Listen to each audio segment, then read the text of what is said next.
literary geeks. Welcome to Reader's Note Tuesday. So, I was reading again and have been very impressed by some of the reads that I have picked up this month. So I wanted to share with you 3 books that have really made an impact on me and my reading in this last little while. First one I want to share is Girl Man's Up by M.E. Gerard, which is a LGBT book about a girl from a Portuguese family who is not comfortable with her own gender identity and is trying to figure it out while also being confined by the strict gender roles that her family and culture has for her. I loved this book. This is phenomenal, and it definitely is helping to usher in more LGBTQ books that are not just about young gay boys, but lesbians and genderqueer people and people who are not binary. Not only were there great cultural and self-identifying themes in this book, there was also a lot of bullying that wasn't necessarily connected with the LGBTQ aspect of it, and some great friendship that really kind of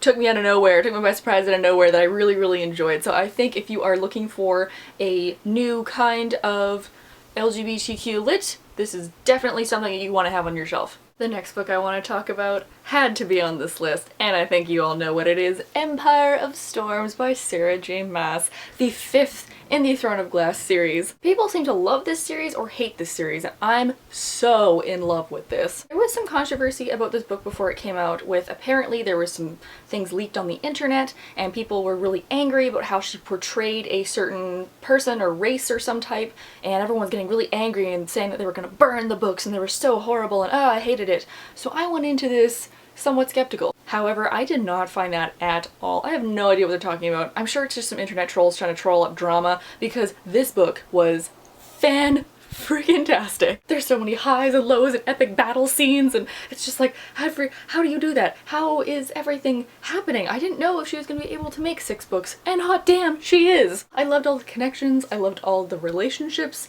and how that worked, and it's just wonderful. And last but not least, one that kind of surprised me at how much I liked it is Nevernight by J. Kristoff. Just smacked myself in the head with this. And this has to do with a fantasy world that is somewhat Italian themed, about this girl who goes and becomes an assassin to revenge her parents who were unjustly murdered by the Justicus of the city. Meanwhile, she is also something called a Darken, so she can influence and use shadows to her advantage. I loved this book. Holy crap, this was fantastic. It's very savage, and there's a lot of swearing and a lot of overt sexuality, which for a teen novel is kind of different than what I'm used to, but it was a nice crossover. The writing in it is not necessarily YA, so I think that's why it's kind of okay, because this is just a fantastic fantasy novel, and holy crap, the person at the end that turns out to be the traitor, and the way that teachers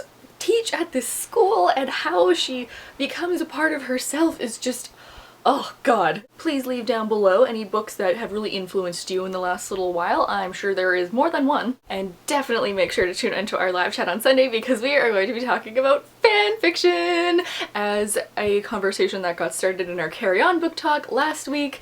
We love fan fiction. We love reading it, we love writing it, we love hearing about others, so you're going to want to be there for that. I'm sure there's going to be some hilarious anecdotes. Have a good rest of your week, and I will see you on Sunday. Bye!